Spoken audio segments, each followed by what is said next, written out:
গল্পকথা by Rubel চ্যানেলে আজ আমরা পাঠ করব সুকুমার রায়ের গল্প বুদ্ধিমানের সাজা।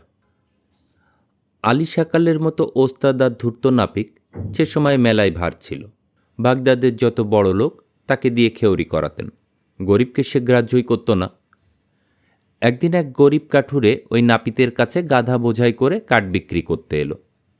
আলী সাকাল কাঠুরেকে বলল, তোমার গাধার পিঠে যত কাঠ আছে সব আমাকে দাও, তোমাকে 1 টাকা দেব। কাঠুরে তাতেই রাজি হয়ে গাধার পিঠের কাঠ নামিয়ে দিল।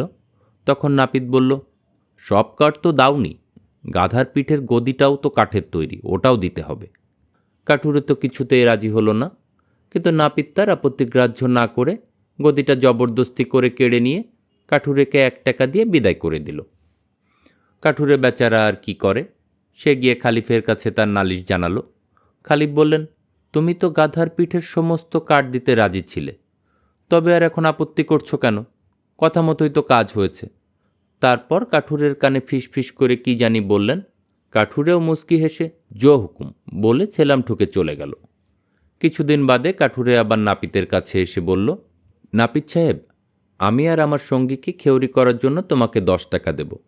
তোমার মতো ওস্তাদের হাতে অনেক বেশি টাকা দিয়েও খেউরি হতে পারলে জন্ম সার্থক হয়। তুমি কি রাজি আছো? নাপিত তো খোসা মদে ভুলে কাঠুরেকে কামিয়ে চটপট দিল। তারপর তাকে বলল, কই হে তোমার সঙ্গী? কাঠুরে তাড়াতাড়ি ছুটে গিয়ে তার গাধাটি এনে হাজির করল। নাপিত তো বেজায় চটে গিয়ে দাঁত মুখ খিচিয়ে ঘুষি বাগিয়ে বলল, এত বড় বেয়াদবি আমার সঙ্গে!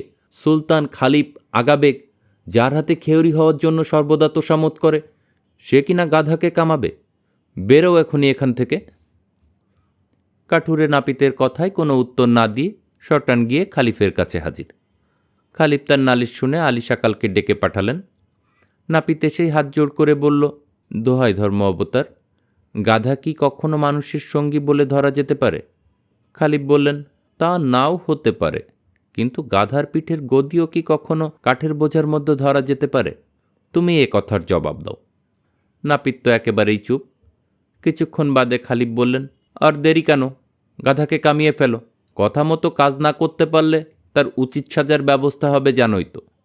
নাপিত বেচারা আর করে কি, গাধাকে বেশ করে খুর বুলিয়ে কামাতে লাগলো। সেই তামাশা দেখবার জন্য চারিদিকে ভিড় জমে গেল। কামানো শেষ হতেই নাপিত অপমানে মাথা হেট করে বাড়ি পালালো। কাঠুরেও ন্যাড়া ঘাড়ায় চড়ে নাচতে নাচতে বাড়ি পালালো। গল্প পাঠ ভালো লাগলে চ্যানেলটি সাবস্ক্রাইব করুন। যারা গল্প শুনতে পছন্দ করে তাদের সাথে গল্পগুলো শেয়ার করুন। আবার দেখা হবে নেক্সট কোনো পর্বে, ততক্ষণ ভালো থাকুন।